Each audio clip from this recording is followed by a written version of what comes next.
Welcome to today's iReview session. My name is Yejun Hong, a second-year medical student at the University of Calgary. Our team here will present to you today the ophthalmic changes in schizophrenia as a link between ophthalmology and psychiatry. The two links between schizophrenia and the eyes that will be explored in this presentation is first the abnormal eye movements, and second the retinal abnormalities, or also known as retinopathies.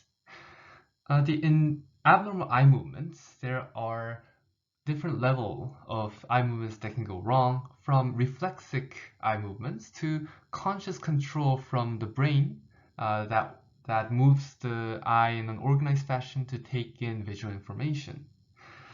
So more specifically, some of the examples we will explore is the impaired smooth eye pursuit movements and the limited exploratory eye movements.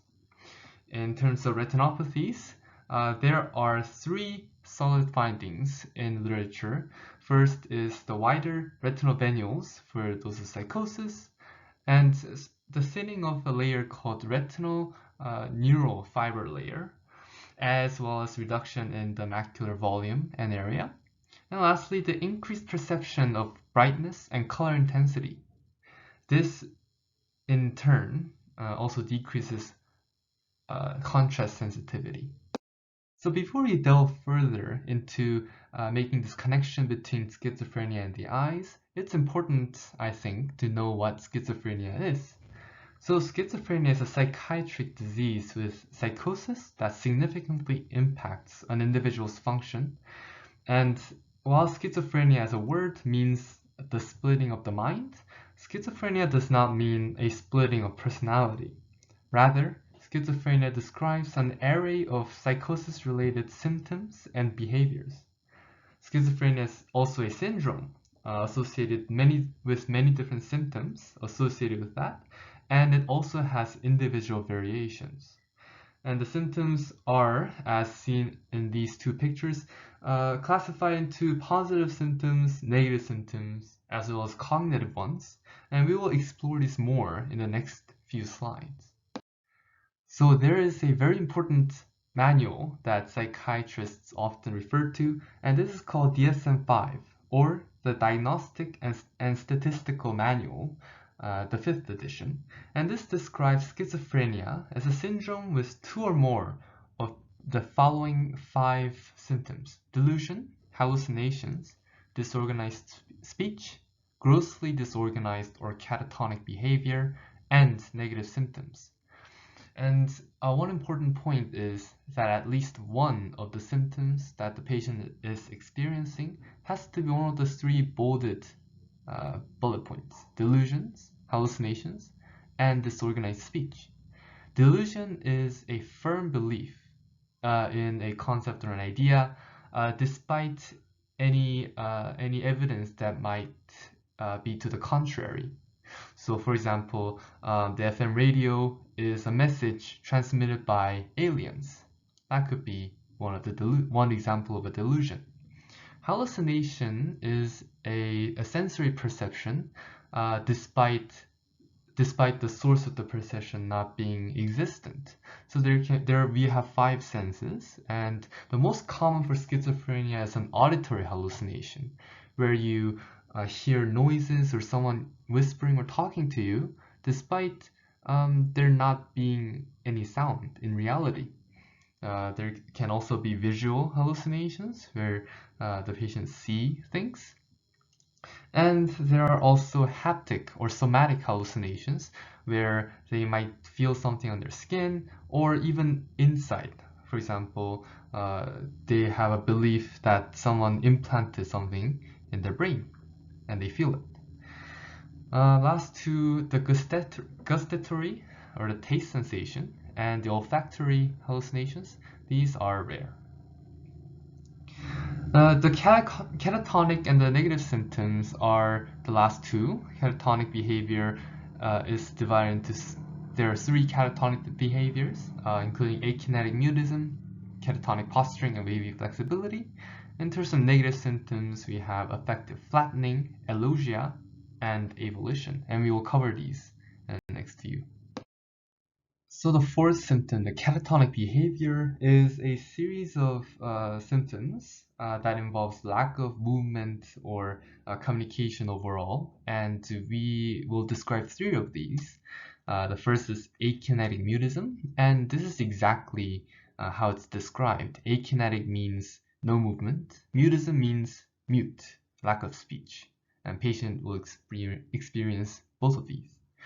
Catatonic posturing refers to a very rigid and immobile postures, and we have this helpful GIF to illustrate that. See how the patient is very rigid, and he's also in a seemingly uncomfortable position as well.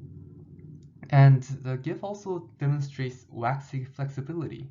So it seems like he's moving or encased in a liquid of wax. Right? The movement is slow, despite having initiated movement, albeit by the examiner. So the definition of this is the tendency to remain immobile in any posture, just like a wax has been encased over the joint and the muscles.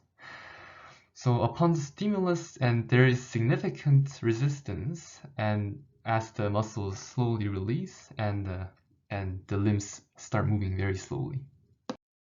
And finally, we have negative symptoms, which are deficit symptoms. And these involve minimal expression or interest in things around them. And these deficits can range from affective deficits, affective flattening that I've mentioned before.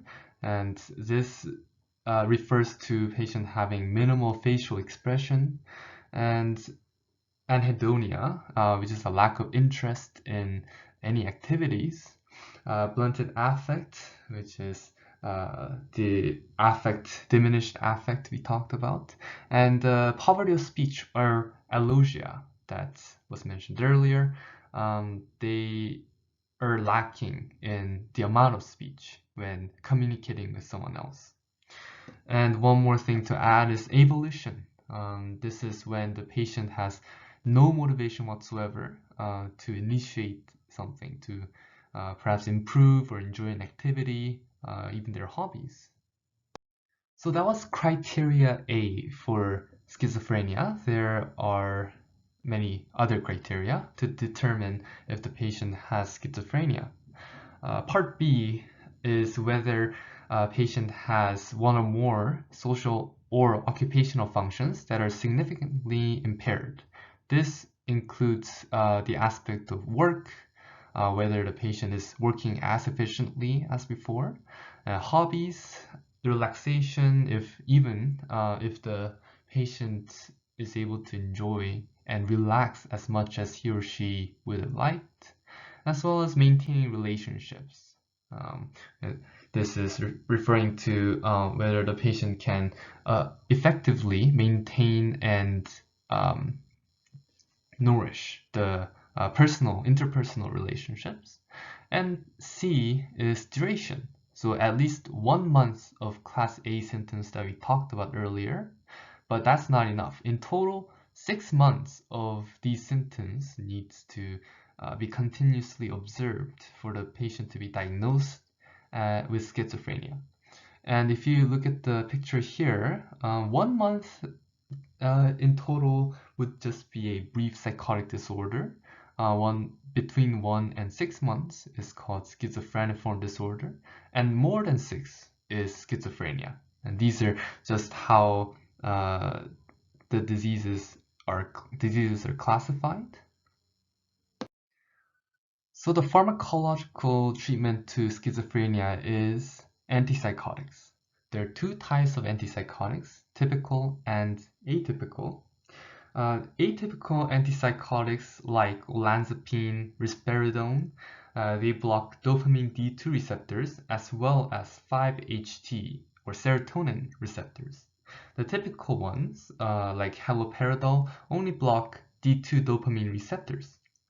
Typical antipsychotic drugs are recognized as first-generation antipsychotic drugs, while atypical ones are second because they're newer.